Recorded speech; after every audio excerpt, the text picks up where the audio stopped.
மனுஷன் வாழ்ந்தான், நிறைய பேருக்கு தெரியும், இருந்தாலும் உங்களுக்கு ஞாபகப்படுத்துகிறேன். லாசருன்னு சொல்லி ஒரு மனுஷன் வாழ்ந்தார். அந்த ஊருக்கு இயேசு போகும்போதெல்லாம் அந்த வீட்டுக்கு மாத்திரம் அடிக்கடி போவார். ஒரு வீட்டுக்கு மாத்திரம் அடிக்கடி போவார். ஏன்னா அந்த வீட்டு அந்த குடும்பத்தார இயேசு அதிகமா என்ன செஞ்சாரு? எல்லாரும் நேசிப்பாங்க, எல்லாரும் நேசிப்பது உண்டுதான். ஆனாலும் ரொம்ப அதிகமா அந்த குடும்பத்தை ஆண்டவர் நேசித்தார். அவங்க வீட்டுக்கு போவாரு, விசாரிப்பாரு, அவங்க கொடுக்கறத சாப்பிடுவாரு, அவங்க போவாரு, இருப்பாரு, பேசுவாரு, போவாரு, வருவாரு, வரும்போதெல்லாம் அங்க போவார். இந்த மாதிரிலாம் இயேசுப்பா போய் வந்து கொண்டு இருந்தார்.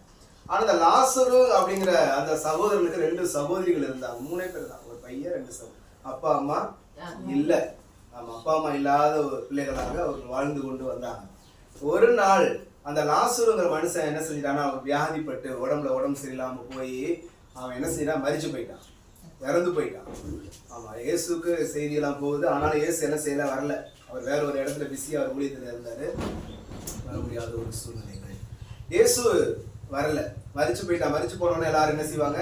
தெரிஞ்சவங்க, சொந்த பந்தம், ஊர்ல உள்ளவங்க எல்லாரும் வந்து என்ன செய்வாங்க? துக்கம் கொண்டாடுவாங்க, எல்லாம் அழுவாங்க, விசாரிப்பாங்க, அழுகுறோடு சேர்ந்து அழுவாங்க. அழுதுட்டு அப்புறம் முடிஞ்சவொன்னு என்ன செய்வாங்க? கொண்டு போய் சரியான ஒரு டைம் வரும்போது கொண்டு போய் அடுத்து என்ன பண்ணுவாங்க?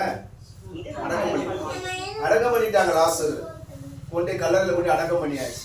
மரிச்சு எத்தனை நாள் ஆச்சு தெரியுமா? எத்தனை நாள் ஆச்சு? 4 நாள் ஆச்சுன்னா அந்த சரீரம் என்ன ஆகும்? ஒரு நாள் ஆயிடுச்சுனாலே ஒரு மாதிரியா உடம்பு ஆயிடுச்சு.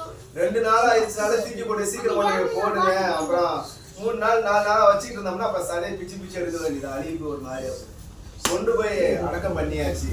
அதுக்கப்புறமா இயேசு அந்த வீட்டுக்கு வராரு. எப்படி இருக்கும் அந்த வீட்டுல உள்ளவங்க? இறந்த உடனே இயேசு என்ன செய்யல? வரல.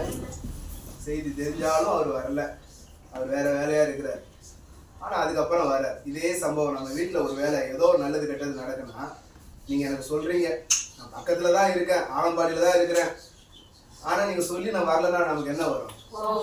என்ன பெரிய அமெரிக்கால இருக்காரு, இந்த இருக்கிற ஆலம்பாடியில எடுத்து வண்டி எடுத்து ஒரு சரணம் ஒரு 5 நிமிஷம் வந்து என்னன்னு கேட்டு போயிருந்தா அவர் வராம இருக்க ஊழியத்தில் இவரு தான் பெரிய பாஸ்ட், ஊழியத்தில் பிஸியா இருக்கிறார் அப்படி. இனிமேல் நான் சர்ச்சுக்கெல்லாம் போக மாட்டேன், நான் இனிமேல் நான் திட்டப்படி போக போறேன், நான் வேப்பூர் போக போறேன், தொழுதூர் போக போறேன், இங்க போக போறேன், அங்க போக போறேன். கோவம் என்னெல்லாம் வரும்போது என்னெல்லாம் பேசணும் எல்லாத்தையும் பேச ஆரம்பிச்சிருக்கோம்.